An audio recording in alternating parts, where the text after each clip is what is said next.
Assalamualaikum warahmatullahi wabarakatuh. Hayakumullah fi hadzal liqa al-mubarak. Kaifa halukum ikhwan? Alhamdulillah, ana bi khair wa afiyah. Perkenalkan, nama saya Nurul Hadi.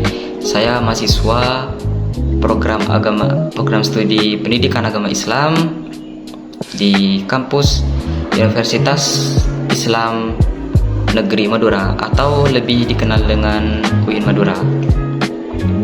Saya angkatan 2024 dan pada kesempatan kali ini saya akan menjelaskan tentang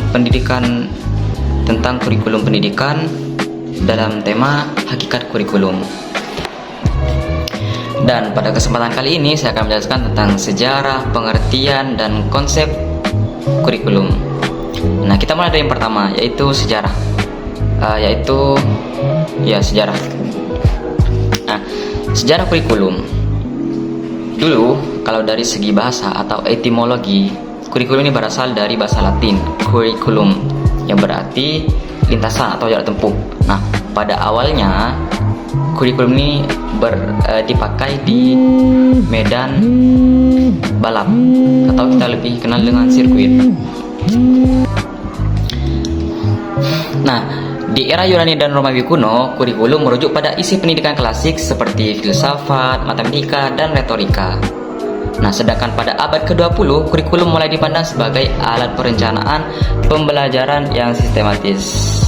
Sedangkan di Indonesia ini, kurikulum mengalami perubahan signifikan sejak masa kemerdekaan, yaitu pada 1945, mulai dari kurikulum 1947 hingga kurikulum merdeka saat ini.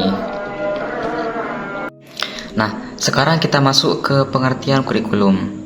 Secara umum, kurikulum adalah seperangkat rencana dan pengaturan mengenai tujuan, isi, bahan ajar, dan metode pembelajaran sebagai pedoman dalam proses pembelajaran. Dan menurut Undang-Undang Nomor 20 Tahun 2003, kurikulum adalah seperangkat rencana dan pengaturan mengenai tujuan, isi, dan bahan pelajaran serta cara yang digunakan sebagai pedoman penyelenggaraan kegiatan pembelajaran untuk mencapai tujuan pendidikan nasional. Dan menurut sebagian ahli, kurikulum adalah seperti yang akan disebutkan setelah ini. Menurut Sukmadinata, kurikulum sebagai rencana pembelajaran yang mencerminkan proses perkembangan peserta didik. Sedangkan Hildataba menekankan kurikulum sebagai hasil pemahaman mendalam tentang proses belajar dan perkembangan individu. Dan yang terakhir, kita masuk ke konsep kurikulum. Yang pertama adalah komponen utama. Jadi dalam kurikulum ini terdapat beberapa komponen utama, yaitu tujuan pendidikan, isi atau materi, metode, dan evaluasi. Sedangkan fungsi kurikulum itu bisa sebagai alat untuk mencapai tujuan pendidikan, dan juga bisa sebagai pedoman bagi guru dalam menyusun dan melaksanakan pembelajaran, dan juga sebagai acuan bagi pengembangan kebijakan pendidikan. Dan terakhir adalah landasan pengembangan.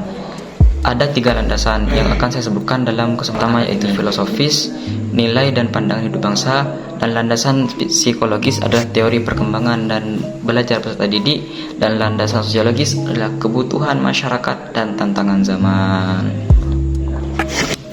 Nah, mungkin hanya ini yang bisa saya sampaikan. Kurang lebihnya mohon maaf dan tiada batas-batasnya. Apalagi jujur ya, ini adalah video yang saya lakukan dalam 1 kali tag. Wajar karena sudah dikejar deadline, tugas menumpuk, saya juga sibuk mengurus pesantren. Akhirnya gini hasilnya, kurang maksimal. Semoga kita dapat bertemu di pertemuan selanjutnya dengan pembahasan yang lebih menarik lagi, dengan penjelasan yang lebih maksimal lagi dari kali ini. Amin Allahumma amin. Akhirul kalam, saya mengucapkan semoga kita semua mendapatkan tambahan ilmu bermanfaat dan ilmu yang bermanfaat dari video ini. Dan jangan lupa like, cerita, dan juga share. Jangan lupa like, share, dan juga subscribe.